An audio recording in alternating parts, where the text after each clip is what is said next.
क्या भगवान भक्त की परीक्षा लेते हैं? क्या आप भी सोचते हैं कि जब जीवन में मुश्किलें आती हैं तो ये भगवान की परीक्षा है? नौकरी छूटना, रिश्तों में तनाव या बीमारी, क्या ये सब ईश्वर हमें परखने के लिए भेजते हैं? आइए इस गहरे सवाल का जवाब ढूंढते हैं। हमारे पवित्र ग्रंथ जैसे भगवद गीता, बाइबल और कुरान में ईश्वर और भक्त के बीच परीक्षण के कई उदाहरण मिलते हैं। गीता में कृष्ण अर्जुन को दुख में अविचलित रहने का संदेश देते हैं। ये धैर्य की सीख है।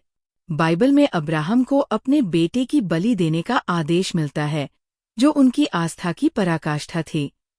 इस्लाम में हजरत अय्यूब को बीमारी और दुखों से परखा गया। पर क्या ये वाक्य सिर्फ टेस्ट थे या जीवन के गहरे सबक? कई दार्शनिक मानते हैं कि ईश्वर जानबूझकर हमें नहीं परखते। जीवन के उतार चढ़ाव कर्म के सिद्धांत और प्रकृति के नियमों का हिस्सा है। अगर कोई बीमार पड़ता है तो ये शरीर की कमजोरी हो सकती है, न कि ईश्वर का दंड। आर्थिक मुश्किलें अक्सर गलत निर्णयों या योजना की कमी का परिणाम होती है। ईश्वर हमें इन स्थितियों से गुजरने का साहस और बुद्धिमत्ता देते हैं, न कि बेवजह दुख देकर टेस्ट लेते हैं। अद्वैत वेदांत कहता है, ईश्वर साक्षी है, न्यायाधीश नहीं।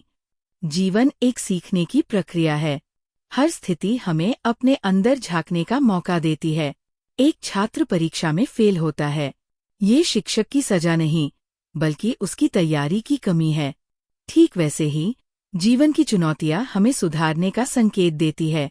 क्या करें जब लगे कि भगवान हमें परख रहे हैं?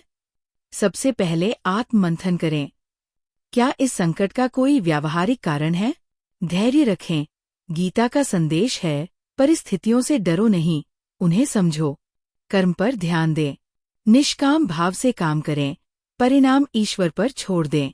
हर दुख एक सबक छुपाए होता है, उसे सीखें और आगे बढ़ें। भगवान हमें दुख देकर परखते नहीं, बल्कि हर स्थिति में बेहतर बनने का मार्ग दिखाते हैं।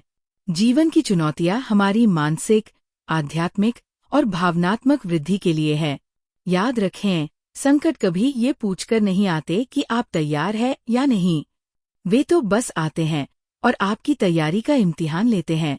तो दोस्तों, मुझे विश्वास है कि आपको ये जानकारी अवश्य पसंद आई होगी। ऐसे ही रोचक एवं ज्ञानवर्धक जानकारियों के लिए हमारे चैनल ज्ञानी उल्लू को जरूर सब्सक्राइब करें। साथ ही इस वीडियो को लाइक करना ना भूलें। धन्यवाद।